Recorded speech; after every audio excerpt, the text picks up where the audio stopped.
गरम पानी रे भी जीवित रही पारुथिबा जीव। विश्व रे अनेक प्रजातिर जीवजंतु अछंती।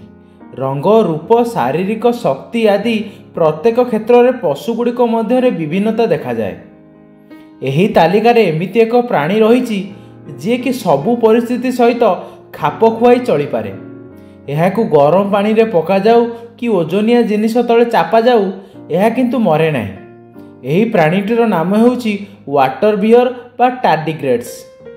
2007 मसीह वैज्ञानिक माने केतेक टार्डिग्रेड्स को महाकाशयान रे महाकाश को पठाइथिले।